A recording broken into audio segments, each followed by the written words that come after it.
Welcome back to Honoring the Women of the Terrace. Today we have a very special guest. Would you like to introduce yourself?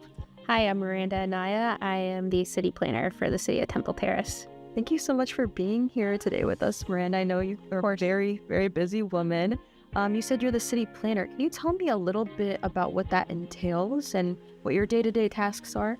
Sure. I oversee the planning and development division.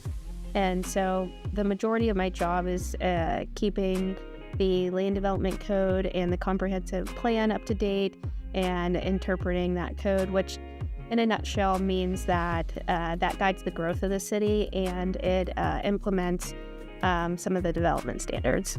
Okay, so you're like the backbone of the Temple Terrace. Okay.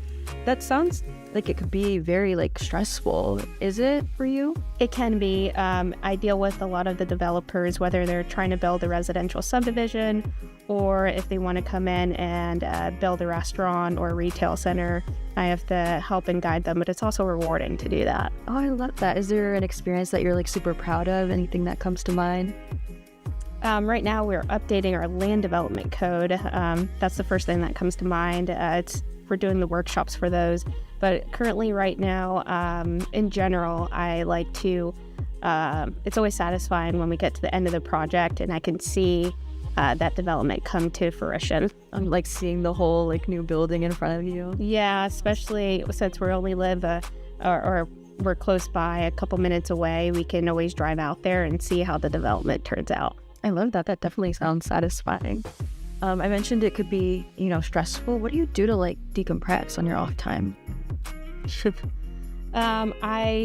One of the great things about Temple Terrace is all the parks and recreation. So I love walking around all the amenities that we have here. Oh, what's your favorite part? I actually like the rec center the best, but I like going down to River Hills, yeah. Yeah, that one's really beautiful, and it's been really nice lately. So I'm I want to go do a picnic. I want to do something fun. Yeah. So I want to ask, how did you get into this field of planning? Yeah, so I went to school for my bachelor's in environmental management. It's interesting because I've always wanted to either do something that impacts where people live, work, and play. And so one of the things with that is, impacting everyone's everyday lives. And so I always wanted to be that mediator between city government and the people. And a lot of people don't understand codes and especially land development code. So it's that midway to help people understand what's actually impacting their property and their surrounding community. And so it's great because I get to do some of the civil engineering work, looking at site plans, and also a lot of it is interpretation as far as legal. Wow. So it sounds like you wear a lot of different hats. Yeah. And it's cool. I love it. Where did you go to school? University of West Florida. That's in the Panhandle in Pensacola. Oh, okay. The great beaches. Ooh, love that. Especially summer's coming up. Yep. Love it.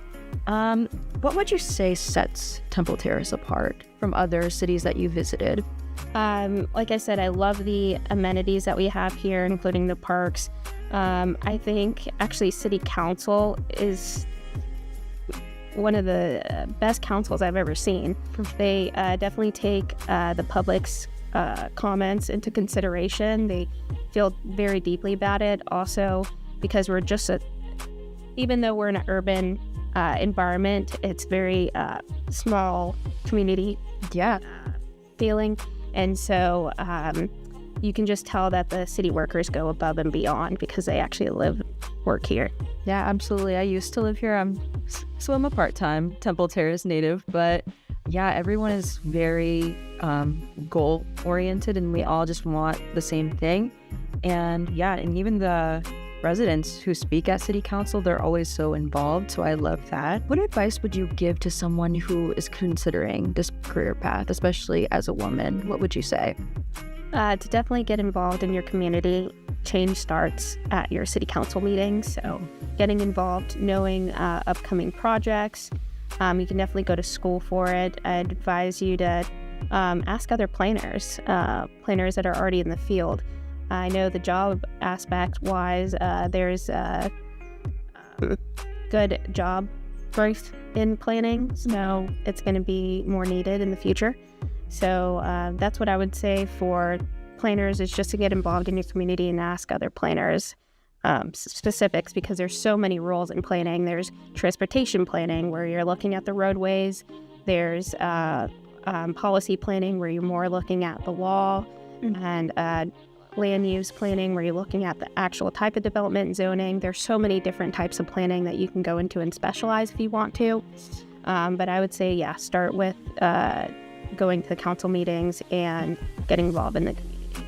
As far as the woman aspect, future women planners, I would say to just go for it, because I feel like a lot of women have imposter syndrome and you don't feel qualified. But if you have the qualifications, then go for it, and stop underestimating yourself. You're just as good as the men and the planners. And it used to be a male-dominated field, and that's changed over the decades. So yeah, I would say you're definitely more than capable. Being that it is Women's History Month, I do want to ask, do you feel like your being a woman has any effect on your work in city planning? I think people are always concerned about what's happening with their property, about their neighborhood, and just the city in itself. We definitely have an impact on their community as far as planning goes. And so I think when it's a touchy subject, I can put a little bit of a woman's touch on it and be empathetic to that situation. Because sometimes, being a director, I do have to be stern in some areas, but I also know when to have a softer tone of voice. And also, not that men can't do it, but I also feel that So I'll call the meeting to order, and I'd like to welcome everybody to the April 2nd meeting of the Temple Terrace City Council. It's always nice to see everybody. I'd like to remind you to please silence your electronic devices. And for those who wish to comment during public comment portion of the meeting, there are forms in the back of the room that you can fill out and deliver them to the city clerk to my left. And if you would please stand and join me in the invocation and the pledge. Lord, we begin our meeting tonight in gratitude. We thank you that we live in a country that, although not perfect, has enshrined in its Constitution the core values of liberty and justice. Help us as local elected officials reflect these values in all we do. We thank you for our residents, our businesses, our terrific employees, and all the other stakeholders who make our city such an amazing place. Grant us wisdom and compassion tonight as we strive to advance the common good of all. Amen. I pledge allegiance to the flag of the United States of America and to the republic for which it stands, one nation, under God, indivisible, with liberty and justice for all.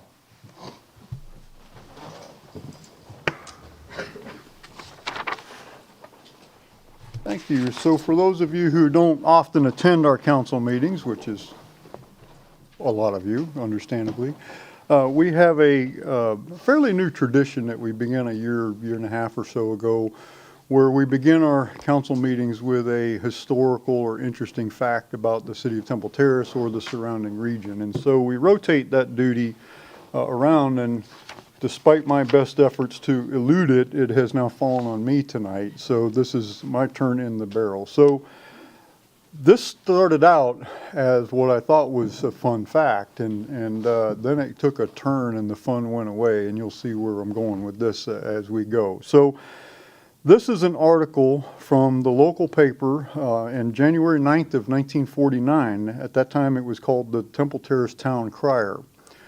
And it goes like this. This is front page.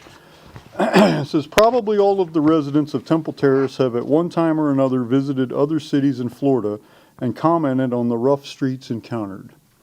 Some things just don't change, do they?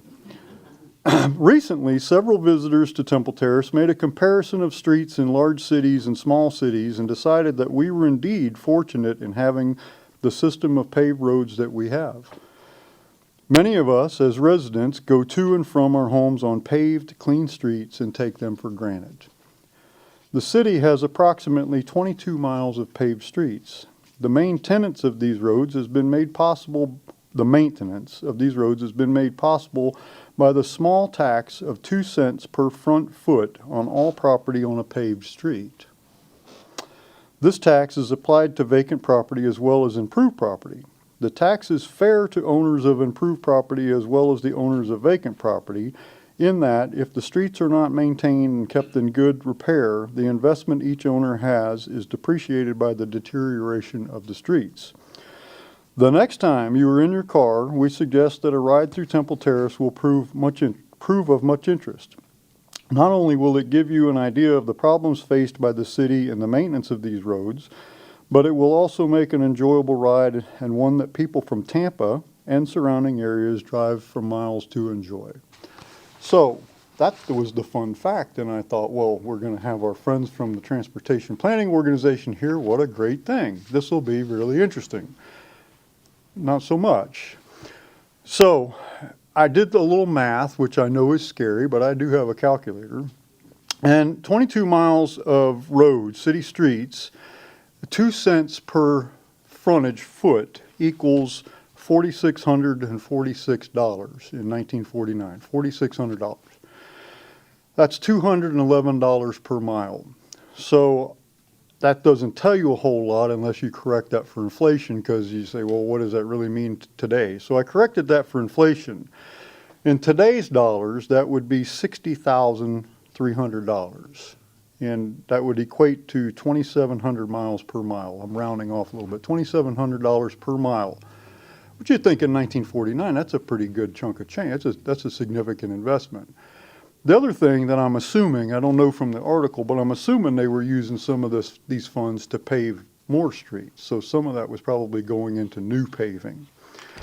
So I thought, well, I wonder how that compares today, right? I thought that'll be a cool statistic to show that, if you correct for inflation, we're pretty good. That's where the fun goes away, right?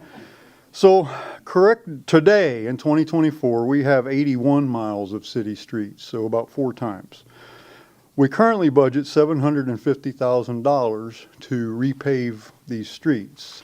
And up until fiscal year 23, that has been enough to repave every street in the city at about a 34-year interval, which I was really proud of. I used to go around talking about that. I'm not going to do that anymore.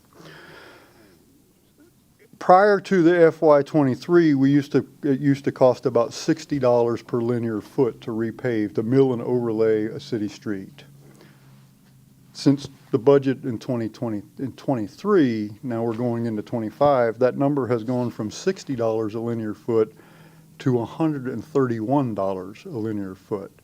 That's a 218% increase in the past 2 budget years. Which means that our $750,000 that used to keep us on a 34-year repaving schedule now only keeps us on an 81-year repaving schedule, right? This is not good, and it's not sustainable. What we used to be able to pave just under 2.5 miles of city streets a year based on that $750,000, now it will do less than a mile. So in order to get back where we were on this schedule, and I'm not saying we're going to do this, but in order to get back, just trying to exemplify the problem, in order to get back on the schedule that we were on, not even to get any better, just to get back where we were, it would take an additional $885,000 in the operating budget just to get back where we were. So I told you the fun went away, right? It was interesting at the beginning, and then I'm like, oh my gosh, I wish I'd have picked something about the library or whatever. But so I want everybody to understand that these are real numbers. These are not political issues. They're math issues, right? And we're starting in a good spot because our streets are generally in pretty good repair. We're not starting behind the curve where every street we have needs to be repaved tomorrow. But if we as a council and management don't get on top of this, if we allow this to continue unchecked, all of our streets will degrade at the same time, and then we have a problem that's almost impossible to dig out from. So we don't have the solutions to that yet, but I don't think that number is ever going to come down to $60 a foot like it was. So anyway, interesting, not fun. Sorry about that, but that's a reality of it. So, okay. That was uplifting, wasn't it? Yeah. Yeah. Okay, so we have some recognitions and some proclamations. The first one, I'd like to call our Library Division Director, Teresa Frazier, up to the podium. The first one is for National Library Week. Good evening. Thanks for being here. So the proclamation reads, whereas libraries have long served as trusted and treasured institutions where people of all ages, interests, and backgrounds can come together and learn, and libraries of all types are at the heart of their cities, towns, schools, and campuses. Libraries offer members of the community a welcoming space and opportunities to explore new passion through technology, programs, and services. Libraries strive to develop and maintain programs and collections that are as diverse as the populations they serve. Libraries and librarians work to create an equitable society by providing free access to accurate information. Libraries are a resource for all community members, regardless of race, ethnicity, creed, ability, sexual orientation, gender identity, or socioeconomic status, by offering services and educational programming that transform lives and strengthen communities. Now, therefore, I, Andy Ross, by virtue of the authority vested in me as mayor of the city of Temple Terrace, Florida, do hereby proclaim April 7th through 13th as National Library Week. So, would you like to say a few words? I'd just like to thank the City Council, Mr. Mayor, Mr. Aya, for your continued support. You know, the library couldn't do its job without you. Well, And just let you know that in recognition of National Library Week, we've scheduled a solar eclipse for Monday at 3 p.m. Nice work. To kick off all the exhibits, and we brought you some glasses so you can step out your door and enjoy it. all right, thank you. Okay. Good. I'll get those to the clerk and she can pass them out. Great, thanks. Let's give her a round of applause.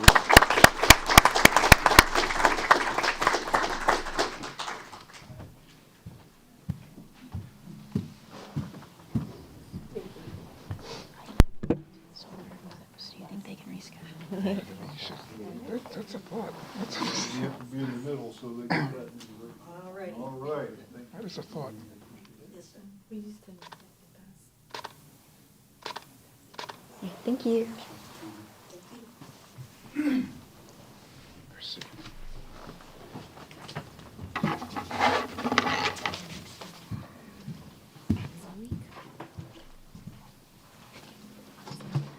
Okay. Next, would Public Safety Telecommunicator Training Coordinator Amy Hutchlip please approach the podium? That's a mouthful. You have big business cards. Yeah, it changed actually this week too. It So, did. Yeah, I'm now the supervisor. Congratulations. Thank you. Very good, yeah. That's terrific. I'm sorry I didn't have that in my notes, or I would have said so. It's okay. It just happened. Well, congratulations. This is a proclamation in recognition of National Public Safety Telecommunicators Week. And it reads, whereas the City of Temple Terrace Police and Fire Public Safety Telecommunicators play a vital role in the protection of human life and property in our community and the safety of our police officers, firefighters, and paramedics. Telecommunicators are the first contact our citizens have when calling or texting for help during an emergency. They are the vital link in a chain of individuals who make up our emergency response system and provide vital, critical communication to the city's police, fire, and emergency medical services. While enduring long shifts and handling life and death emergencies, Temple Terrace Public Safety Telecommunicators set high standards in performing their duties 24 hours a day, 7 days a week. Last year, the men and women of the Temple Terrace Communications Department answered 15,109 911 calls and 41,023 administrative calls. They monitored 33,281 police activity incidents and dispatched in-progress calls in an average of 1 minute and 35 seconds. The Temple Terrace Public Safety Telecommunicators were successful in dispatching 4,512 fire incidents in an average of 42 seconds. Each telecommunicator exhibited compassion, understanding, and professionalism during their many duties. Now therefore I, Andrew Ross, by virtue of the authority vested in me as mayor of the city of Temple Terrace, Florida, do hereby designate April 14th through 20th as National Public Safety Telecommunicators Week. So would you like to say a few words? Just again, thank you to the city, to the council, to our city manager, also to our police and fire chiefs for all the support that they give us and all of the understanding from all of our people. And a good job to my team because they work really hard. Well, So. congratulations again on your promotion. And I'd also like to point out that Amy is not only our newest promotee, but she's also a lifelong Temple Terrace native. So we're very happy to have a homegrown person in that role. So thank you. Let's give her a round of applause.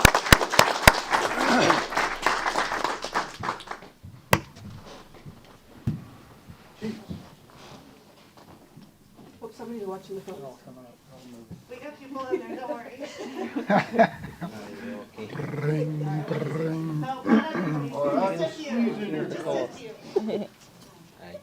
All right. Oh, Cheryl, yes, look at that. 3, 2, 1. 3, 2, 1. Thank you. Congratulations. Thank you.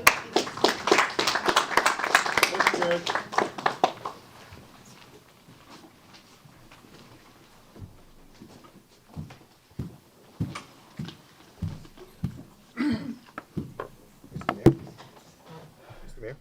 Yes. could I just add one? Yes, please do. So I know they're walking out right now, but for the public, we just recognize a great group of public servants here. They work very, very hard. And the reason that they're working even harder now is that we have several openings for dispatchers. So if anyone is out there in the audience, watching at home or on the internet, I encourage you to apply. It's a great career, and you can really make a truly make a difference in the lives of people at probably their worst moments in their lives when they need that kind of counsel and guidance. So please, I encourage you to look us up and hopefully apply. Thank you. Thank you, Mr. Vega. Corporal Chandra Mahalapavis.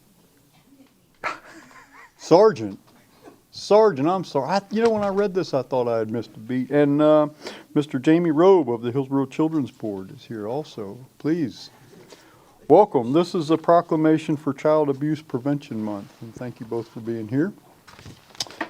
And the proclamation reads, whereas the city of Temple Terrace's future prosperity depends on the healthy development of the children living in Hillsborough County, growing and learning within our diverse communities. Children who experience adverse childhood experiences are at a higher risk of short and long-term physical, psychological, and behavioral challenges that can impact the individual child and the greater community. Parents and caregivers who are provided with social support and resources are better equipped to provide safe and nurturing experiences for their children. The Department of Children and Families works to develop effective child abuse prevention strategies through partnerships created with citizens, human service agencies, schools, faith communities, healthcare providers, civic organizations, law enforcement agencies, and the business community. The Department of Children and Families and the Children's Board, in collaboration with Prevent Child Abuse Florida's Pinwheels for Prevention campaign, will be engaging communities throughout Hillsborough County in a coordinated effort to prevent child abuse and neglect by promoting awareness of healthy child development, positive parenting practices, and the types of concrete support families need within their communities. Now, therefore, I, Andrew Ross, by virtue of the authority vested in me as mayor of the city of Temple Terrace, Florida, do hereby set aside April 2024 as Child Abuse Prevention Month. And so, thank you both for being here. Would you both like to say a few words? Mr. Robe. Thank you very much. On behalf of the Children's Board and the staff of the Children's Board, thank you for acknowledging this important month, because 1 in 7 children in our country has experienced some form of abuse. It's very hard to even talk about it. And it can be sexual abuse, mental abuse, emotional abuse, and just plain neglect. And it's through partnerships with City of Temple Terrace and other partners in the community that we're able to make an impact And that's why the pinwheels that you put up in the city and all around Hillsborough County have been bringing awareness to this issue. And I invite any of you who haven't gone to the Children's Board Family Resource Center, which is located, one of them is located on Fowler Avenue over here. It's a beautiful facility. It's open to every member of our community. There's no cost to any of the programs, and they can go over there and get support and help. And we just thank you very much for your partnership and all of this. And I am a resident of Temple Terrace, so I'm honored to be here as well. We're happy to have you here. Thank you. Sergeant? I just want to thank the Children's Board for providing the pinwheels. Over 200 pinwheels is what they provided us to be able to put throughout our city. I saw them today out in front of the rec center. They really catch your eye. Yeah, they're very nice. We'll see after tomorrow's windstorm what'll they might be flying down the street. We'll be picking up pinwheels tomorrow. We'll get more. Well, thank you both for all the work you do in our city and the county, and thank you for all your efforts, and we're really happy to have you here. So let's give them a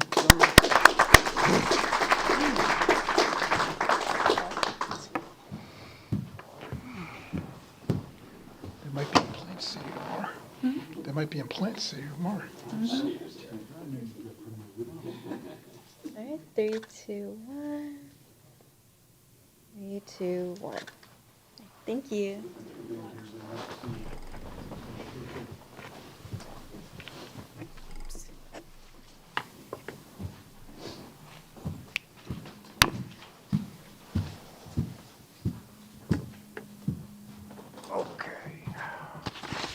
I'm pretty sure Utilities Director Troy Tinch is still Utilities Director Troy Tinch. I am indeed. Very good.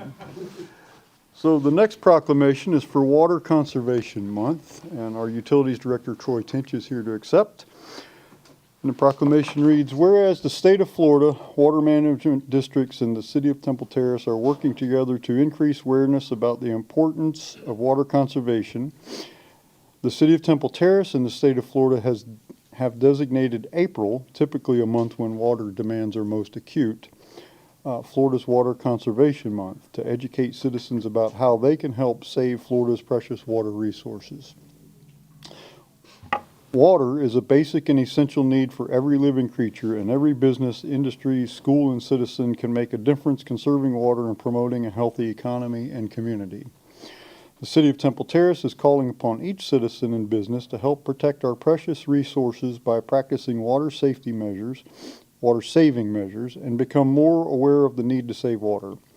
For this, the 26th year of Water Conservation Month, there will be a special focus on improving outdoor irrigation efficiency. Now therefore, I, Andrew Ross, by virtue of the authority vested in me as mayor of the City of Temple Terrace, Florida, do hereby proclaim the month of April 2024 as Water Conservation Month. Would you like to say a few words? I would actually. First, I want to thank the council for acknowledging Water Conservation Month. It's a very valued commodity, and I think it's going to only grow as we move into the future. I would also like to touch a little bit on the irrigation aspect. I think it's important to understand that research has shown that we use between 40 to upwards of 60% of our potable water for irrigation purposes in this region of Florida. We all know that Florida is a rapidly growing state.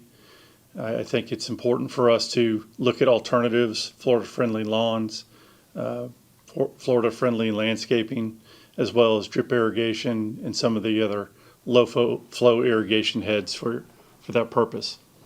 You know, as I mentioned, Florida is rapidly growing. It's really kind of exceeding most people's expectations over the last couple of years. And I think it's important for us to do what we can to limit the use of potable water for non-potable purposes, as to ensure that there's available drinking water for future Floridians. Very good. Thank you, Mr. Tinch, and thanks for being here with us tonight. Thanks.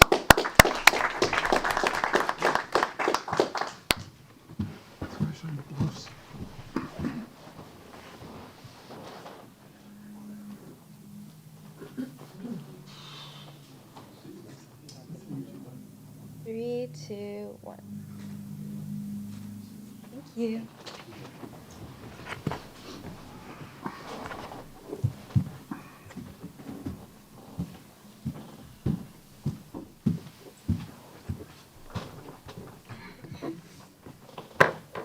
Okay, so next we have a couple of presentations. The first is from Dr. Rick Will, who is here from USF's Booma College of Business. Dr. Will has, I'll let him explain, but he has worked with our city over the past several months to help guide us through a new form of doing strategic planning. And so he is here tonight to present the results of that process. His report that he's going to give verbally to us, we will make available to the public. We'll incorporate that into the meeting packet somehow, and we'll make this available to the public so they can see what we're looking at also. So, Dr. Will, thanks for being with us. Glad to be here. We held a strategic planning session on February the 7th. Now, there was a lot of preparation from the council members before we got to the point where we held this discussion case. But for about 2 hours, we worked on the previous input and came up with a list of strategic suggestions that would be handed over to the city manager for consideration in a larger strategic planning, or what you refer to as a goal setting. With those are some major categories that were, I guess, discovered in this particular process. And, the first one having to do with growth, and I'm going to capture just a few, but, investigating annexation opportunities, promoting business engagement. Another category of citizen interaction and engagement, and a variety of different points were brought up there, including enhancing communication efforts while maintaining citizen focus and increasing citizen engagement. Conducting a market analysis, identify and address citizens' needs, investigating avenues for increased public school influence. And then there was another category called planning, which included, not limited to, but advanced long-range planning efforts in areas including expanding the city infrastructure, investment, developing some scenario planning, and also an item for revisiting CRA vision and marketing strategy. Also, a category was discovered with maintain and improve employee focus, improve employee retention, enhance professional development opportunities, maintain and improve competitive salaries and benefits, and create additional opportunities for employee engagement. And lastly, for this is a process improvement category, which is to establish a continuous process improvement and performance excellence program. And with that, I know the council has seen this list and had the opportunity to actually, give some feedback, refine it before the final list was created. And so, Mayor Ross, the list is in your hands. We did talk about mission, vision, values, core competency development, and although that's very appropriate in a strategic planning session for review, it was determined that this was going to be a larger bottom-up development effort that will take months, if not maybe a little over a year, to actually accomplish this. There's a lot involved in actually doing that. You haven't done it for quite some time. But I'm here to answer any questions you might have about the list or... Very good, Dr. Will. And so, council members, there's an appendix to this that has several links on it, a couple of pages of links. I have that electronically, so I will send that electronically to you. It's much easier to click on than have it like that. So, questions, comments for Dr. Will? Thank you for your efforts. So, just for the public's edification, so these overarching strategic priorities are very useful to us as we enter the budget process here this month, which I'm going to talk about more later in the meeting. But the budget process and our budget priorities should reflect the priorities that the council has kind of established. And these are overarching. They're not necessarily tasks, but the tasks and the projects that we decide to fund should somehow promote these. So this is a big step for us, and we're very appreciative of all your work on this, and I look forward to yielding the results of this. So, Just one other comment, maybe to the residents of the city of Temple Terrace. This council was incredibly engaged in the discussion case, and one of the typical challenges in doing these Harvard-style discussion cases is keeping people at a strategic level. This council never faltered from staying at a strategic level, and that's very impressive. good. Well, thank you. So I used to brag a lot about our repaving schedule, but I also brag about the quality of our council. I am very, very honored to be the mayor of a city that has a council this good. They are not all, I can tell you that. And we have a really outstanding council here, and it's not because we all see things the same way, it's because we work through that. So thank you again for your efforts on this. I greatly appreciate it, and I will see you soon, I'm sure. Stay in touch. Thank you. Good, thank you. Next is the Access 2050 Long Range Transportation Plan update, and our friends and colleagues here from the Transportation Planning Organization, Wally Gallert and Sarah Caper, are here to explain. Good evening. Thanks for being with us tonight. Oh, good evening. Thank you so much. As you said, my name is Wally Gallert, and I'm with the Hillsborough Transportation Planning Organization.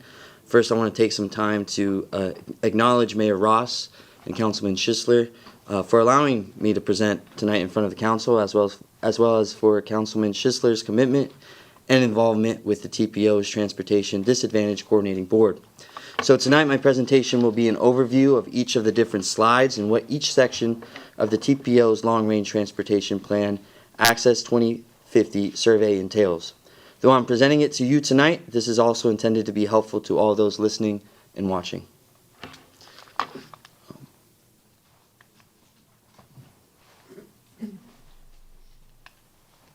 Cool. Oh, cool. Thank you. By 2050, Hillsborough County is estimated to have a population of over 2 million people. Therefore, we need to make decisions on where money should be spent to ensure we have ways to walk, bike, drive, take a bus, and train to the places we need to go.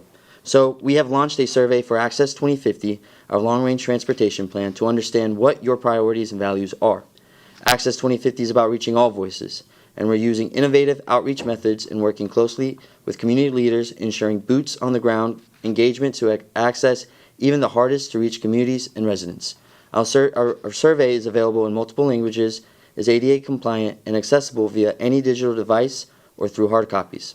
The survey also includes all modes of transportation, as we ask you to give input on transportation projects that are important to you. We're dedicated to providing access to everyone. The Access 2050 Long Range Transportation Plan looks 25 years and directs federal and state dollars towards transportation investments that you value. We update the plan every 5 years, and this one will be adopted in October of 2024. In this survey, you will share your thoughts and ideas on priority transportation projects, how to fund them, and what major projects you support. Your thoughts matter in shaping the future of these projects. You can take our survey by visiting access2050.org, scanning the QR code on the screen, or filling out the paper survey. I'll show this QR code again at the very end. So upon entering the website, you will land on the welcome page for the Access 2050 Transportation Survey. After reading the prompts, click on the green Next button to continue to the Priorities tab and begin the very first part of the survey. Let's move to the next screen so you can tell us what is important to you. So in the Priorities tab, you will drag your top 5 transportation priorities above the dotted line and make sure to rank them in order of importance. Once you list your top 5 transportation priorities, you are ready to move on to the Funding Sources tab by clicking on the white double arrows or clicking on the green tab titled Funding Sources. On this screen, we want to know your thoughts on how we should pay for transportation. The Funding Sources tab has 5 options that we will need your input on.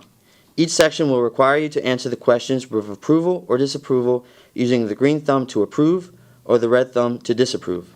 You will also be able to leave a comment for each question by clicking on the gray circle with the white comment sign. For more information about each of the funding sources, you can click the information icon in the top left corner. Let's go through each of these 5 options. The first option is the Community Investment Tax. This is a current tax that benefits education, public safety, and transportation. For median income individuals, they would pay approximately $53 per year for a half-cent tax or $106 per year for a 1-cent tax. The second option is the gas tax. This is about 7 cents per gallon and funds many of our transportation projects. A gas tax is a fee imposed by the government on each gallon of gasoline sold, and the money collected goes towards maintaining and building roads and highways. The third option is the transit service property tax that funds bus service and maintenance. A home with a median assessed value of approximately $200,000 would pay $100 per year at the current rate of $500,000. An increase to $1 per $1,000 of assessed home value would increase that to $200, and an increase to $3 per $1,000 of assessed home value would equal $600. The fourth option is the express toll lanes, like those currently on the Veterans and Summit Expressways. Express toll lanes on highways are used to reduce traffic. Toll prices can be set to remain constant at all times, while others can be adjusted to traffic levels. And finally, the fifth option is other funding sources, like the driver license fee and rideshare services. These funding sources would require advocacy from the community and may require approval by the Florida legislature to be implemented. After completing all 5 sections on this tab, please click on the white double arrows or click on the red tab titled Major Projects to move on. On the Major Projects tab, you will find a map which shows 23 potential projects designed to reduce congestion and provide access to key job centers. Please click on each colored bubble and let us know if you support the transportation project by clicking on the green Yes button or the red No button. You may also leave a comment on each project if you have additional questions or concerns. Each of these projects are broken out by color. The legend indicates red projects as highway widening. The purple projects are elevated or managed lanes. The green projects are transit projects, and the yellow indicates new or modified interchange projects. We will start by walking you through the 4 yellow projects, which are the new or modified interchange projects, and we will start in far South County and move north. The first one is the new interchange on I-75, which would build a new interchange at I-75 near Fort Hammer. Next is the I-75 interchange reconstruction, which would reconstruct the interchange at I-75 and US 301. Then we have the new I-275 interchange, which would build a new interchange at I-275 near US 41. And then finally we have a new interchange, I-75, which would build a new interchange at I-75 near Harney Road. Next we'll look at the 6 green projects, which are transit projects.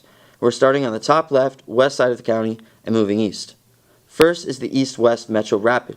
This transit project would be a rapid bus service connecting communities from West Shore and the airport to Temple Terrace.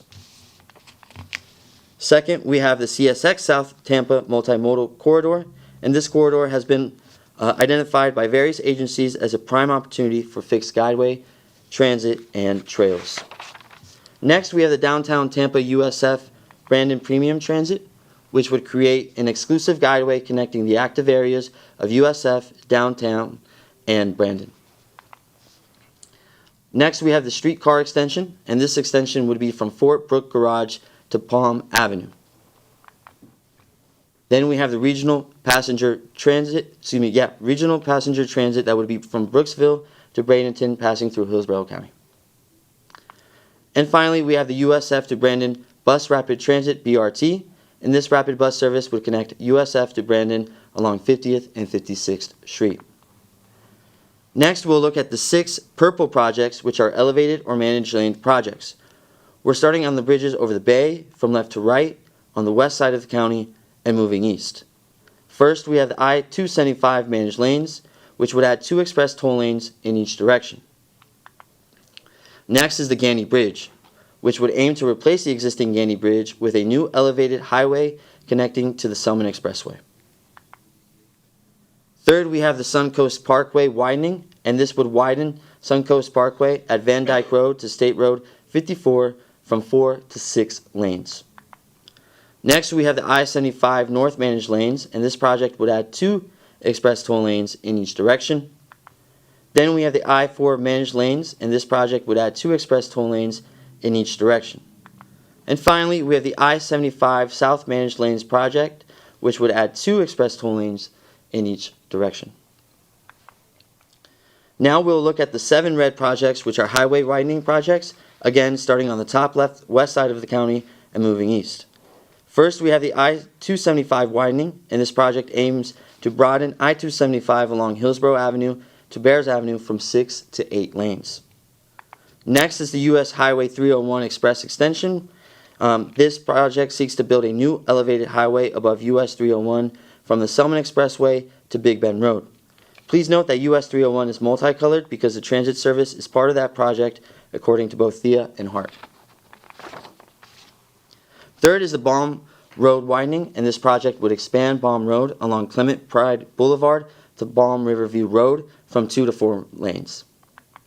Fourth, we have the Lithia Pinecrest Road widening, and this project would take Lithia Pinecrest Road along Kings Avenue to West Hawk Boulevard from 2 to 4 lanes. Fifth, we have the State Road 60 widening, and this project would broaden State Road 60 along South Valrico Road to the Polk County line from 4 to 6 lanes. Next is County Road 39, and this project would take County Road 39 along State Road 674 to State Road 60 from 2 to 4 lanes. And finally, the US 92 widening, and this project would expand US 92 along Park Road to the Polk County line from 2 to 4 lanes. Once you have finished, please click on the double white arrows to move on, or simply click on the blue tab titled Wrap Up to move on to the Wrap Up section of the survey. On the screen of the survey, please provide us with your zip code and answer a few optional questions. After filling out the form, click Finish to submit your survey. Participants who provide an email address will be entered for the prize drawings, including sports tickets, concert tickets, a gift card, and more. Survey completion is not required. The last day to take the survey is April 15th, and after that we'll be doing the survey and outreach analysis. And the Access 2050 Long Range Transportation Plan will be going to the board for adoption on October 16th, 2024. Today we ask that you as elected officials help the TPO share this survey to your constituents and spread the word for one final push as we begin to conclude our outreach efforts. As mentioned before, this survey closes on the 15th of this month. And I'm joined here today by Sarah Caper, who's an executive planner with the TPO. Her and I would be more than happy to answer any questions. That concludes my presentation. Thank you. Thank you, Mr. Gillard. Council members? Councilmember Schisler? Yes, I heard this presentation about a month or so ago, and I felt it was very important that we brought it up here. That we all take the survey, and B, we publish it and let everybody know as best we can so that our residents have an opportunity to participate. I do have one. If everything was done, how much would it cost? Any idea? Has anybody done the calc? We're still working on those numbers. Okay, it's got to be a big number. It's got to be a way big number. But there are several projects in there that affect Temple Terrace directly. Mm-hmm. The interchange out by Harney, that would be significant for east part of the city, as well as the BRT out to Brandon. There's just a whole bunch of them. So I appreciate you coming in. I thank you for giving up your evening to sit through the council meeting, and they make a very good presentation. And I encourage everybody to take the survey. I've done it already, and we need the input. We need to know. Yeah. Thank you. Vice Mayor Abel. I'd also like to thank you for the survey, and I did it last week also, good. So I'm in the completed team. Good. But I would be curious about what the results would say, and if you all publish those results and compare them to 2045 and previous years. We do publish the results, and we'd be happy to share that information with you. I know Mayor Ross will see a presentation on it at the TPO board, but it's public information, and we can definitely share the results.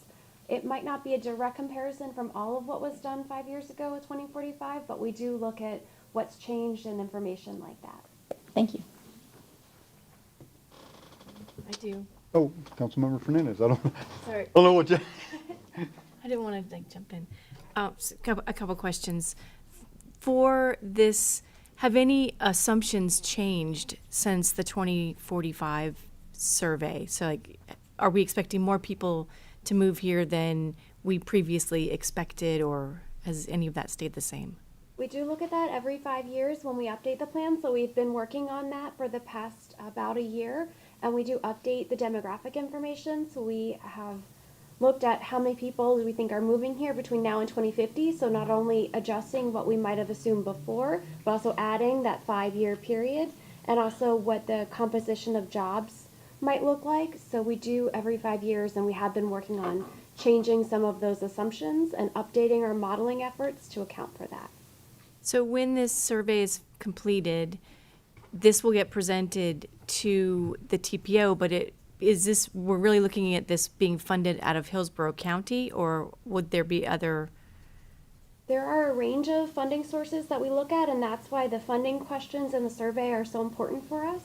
One of the requirements of the TPO by the federal and state government is that our long-range transportation plan is cost feasible. So we have to reasonably assume that the funding sources are ones that we can count on for the future. And that's why it's so important to understand what our funding sources are today, and also what the community believes we should value for funding sources in the future. And that helps us understand what projects we think we can fund, and with what kinds of funding sources, whether it's federal, state, or local, and what projects are part of the needs plan, but not ones that we think we can reasonably fund. So what entity would actually be approving any of these projects? Would it be multiple entities, or one entity in particular, FDOT, or? Multiple entities. It is required in order to get state or federal funding that a transportation project is in the long-range transportation plan. So whether it's FDOT who's doing the work and it's in their work program, or whether it's a different agency, if they're seeking federal or state funding for transportation, that project has to be consistent and in our long-range transportation plan or our 5-year transportation improvement program. So then my last question is, with regard to getting this out to people, we have a couple of static places in the city where people routinely go, which would be the Family Rec Center, Lightfoot, and the library. Is it possible, or do you have something that would be a sign that would have the QR code or something that could be put up in a location? We brought with us rack cards to leave with you, but if you would like something else, please let us know, or your staff can let us know, and we'd be happy to provide something else. We can also bring more cards if this isn't enough for those locations. But we would love for you to put this anywhere where you think people might see it and take it. That's it. Councilmember Chambers. Yeah, thank you. I know you don't have the answer to this question, but when you're talking about funding sources, one of them was the 7-cent gas tax. In the data or the little bubble you can click on, does it say anything in there to know the difference between cars now are getting less, better mileage, so they're spending less gallons, so that's gone down, but then there's more cars, so that's going up. So is there a way in your documentation to show how that funding source has been growing or not growing over the years, so you can make a determination of funding sources? I'm not sure if it's in there that way, but that does go into our calculations. The Florida Department of Transportation produces a revenue analysis that assists us, and it does analyze that information. But I'm not certain what the survey bubble says about that specific funding source. Okay, all right. Okay. I have seen that data, though. Okay. I could get it. Well, if I was gonna look at that funding source, I want to know, is 7 cents enough? And, is it falling or growing? Correct me if I'm wrong, but I can tell you from my role on the TPO that the gas tax funding is woefully inadequate. Okay. All right. You are correct. Anything else, council member? Good, good, thank you, guys. Well, thank you very much for your time. presentation. I appreciate you staying and visiting with us tonight, and so I really appreciate you coming out. And thanks, Gil, for asking him to come out. Thank you. Great job. Okay. Do we have a motion to approve the minutes of our March 19th meeting? So moved. Second. Any corrections or additions to the minutes? If not, all those in favor signify with aye. Aye. Aye. Opposed? No nays. The minutes are adopted. Next is the persons wishing to be heard on items not listed on the agenda or items on the consent agenda. We have forms in the back of the room if there are members of the public here who have not filled them out and wish to address the council. I currently have one request from Mr. Loeb. Mr. Loeb, you are up, sir. My name is Charles Love. I live at 4912 East Linebaugh Avenue, Terrace Park. The first thing I want to do was talk about the HART board meeting. It's been the first time I've been to one since before COVID. If you wanted to know where your tax money, the meeting, going to the HART board meeting would have been the place to be yesterday. First of all, they were talking about the court settlement. It looks like it's in the process of occurring, but they have to get the court's final approval. But it does look like in principle that there will be a settlement coming up pretty soon, as soon as they get the approval of the court.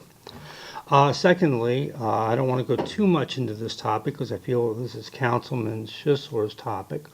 But they would have this thing about the changing the charter for the HART board. It's been since the same way since 1980, 44 years.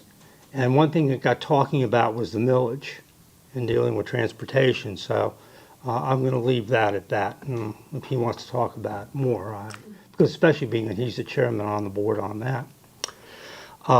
Another thing that I did notice at the HART board meeting was that they put the specific dates for the National League of Cities meetings. I did want to mention that because I've talked about before here about putting a presentation for the city of Temple Terrace together if you want to have before the National League of Cities. That is going to be November 13th to 16th, which is a Wednesday through Saturday. So if you have something ready, hopefully you have something ready to press other cities, so in case you do want the representatives from other cities here. Another thing, I did want to go, of course, Battleport. I did have a little success, maybe, with a man from staff who does the charge of the presentations. His name is Justin Willowitz.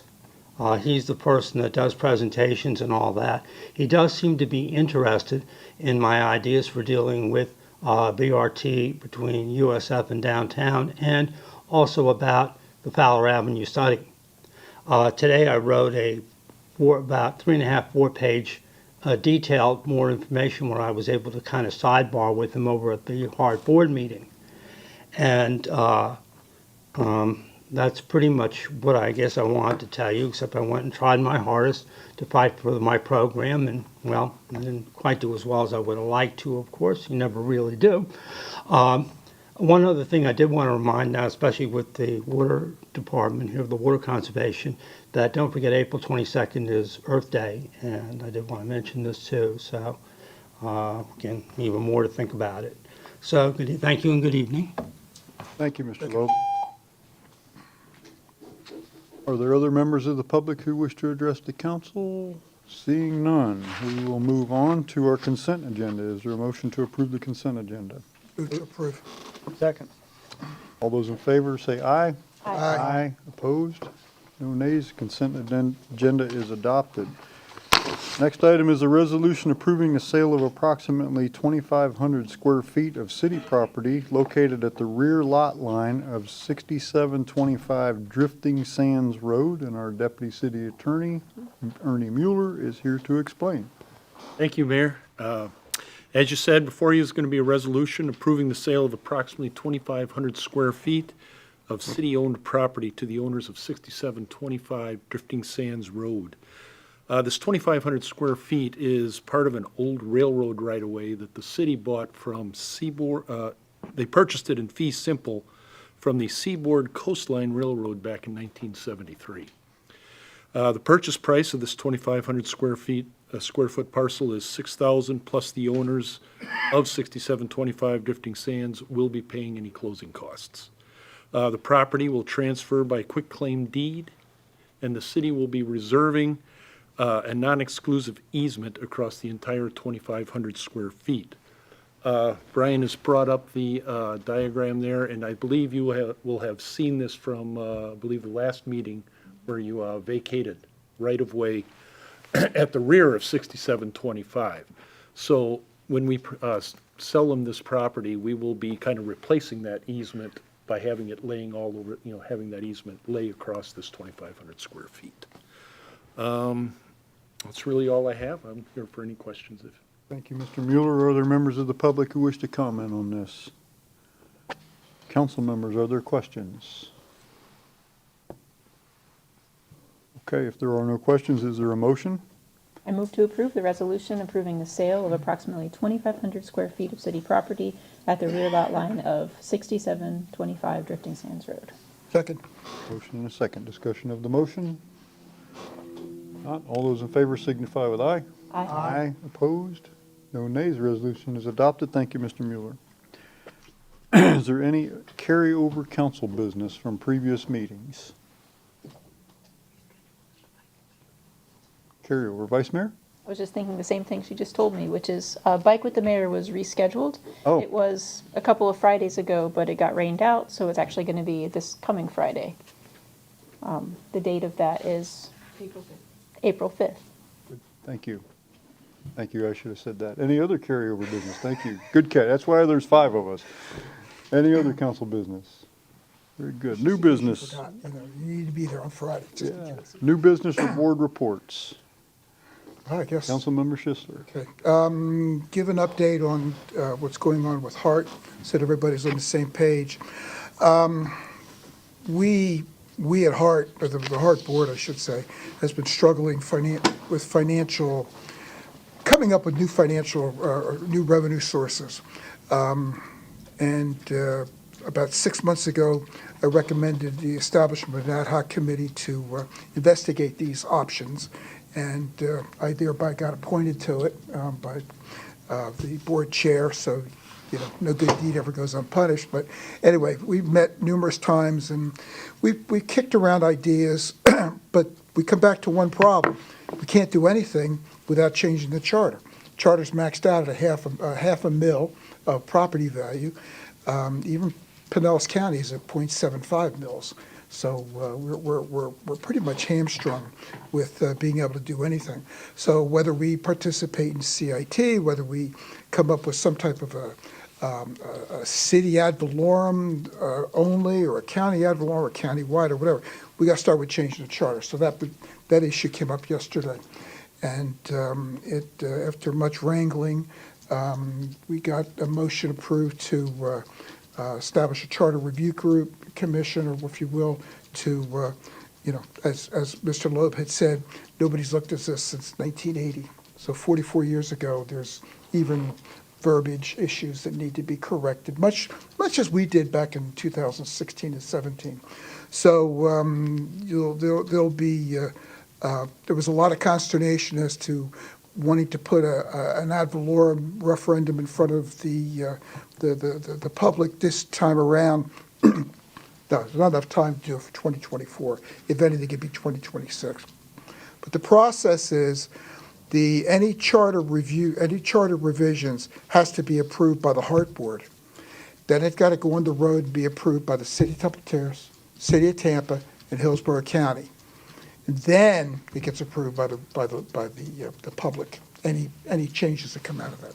So it's a long road. It's going to take a long time to do, but it's not going to happen until we take the first step, and that step was taken yesterday. So I will keep everybody abreast as to what happens, where it's going, and we'll go from there. So if you ever have any questions. When, or do you have any anticipated time frame of when you would hope to see the Charter Review Commission established and begin having meetings? I would hope it happens pretty quickly. I'm going to lobby for that through the board chair. It'll be established by the board chair. And I would expect that to, I would hope it happens in the next 30 days. At least we get started and can form and get ourselves set up. How will the commission members be Couldn't tell you. selected? I have no idea. It was contentious enough getting this through. That was not approached. The chair is still Louis Vieira? Correct.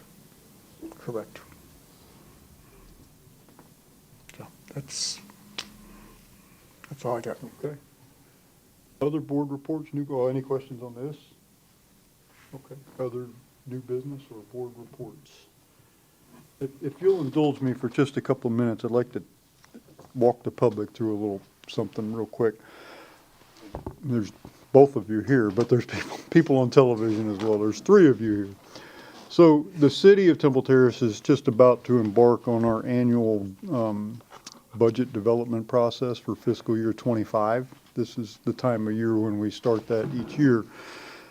Just to let everybody know how this is going on, because all of a sudden we start having public meetings about this to pass the budget, but this is actually a long process. So this month, we begin that process by having a goal-setting meeting with staff and the council members. And of course, all our meetings are public, but we get very few people that come to these. And at this meeting, we will kind of look at these. This year, we'll look at the product of the strategic planning session that we had with Dr. Will.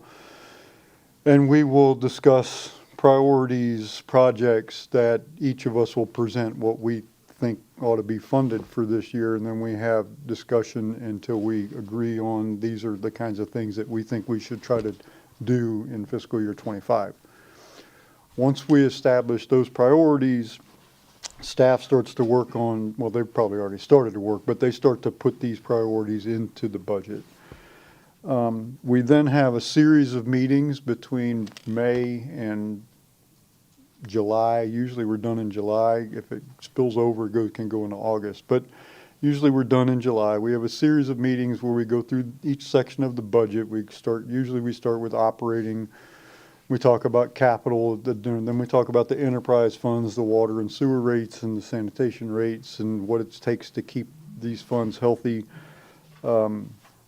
I talked about capital, what kind of projects that we can accomplish. And so once we've made it through all these funds, usually by July, then we set the millage, which is in August, is it not? And usually it's in August. Yeah, it's in August. We have a meeting, we set the millage.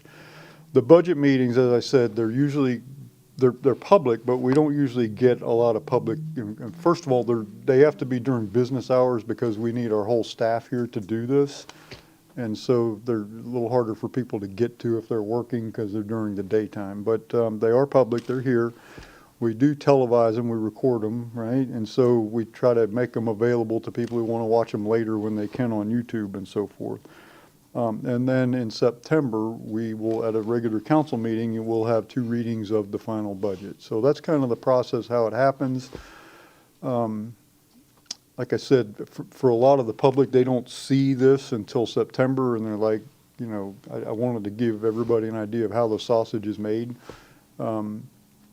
It's a very labor-intensive project, particularly for staff, but it works, and I'm proud to say that our finance team now we have is tremendous. They were last year was much easier.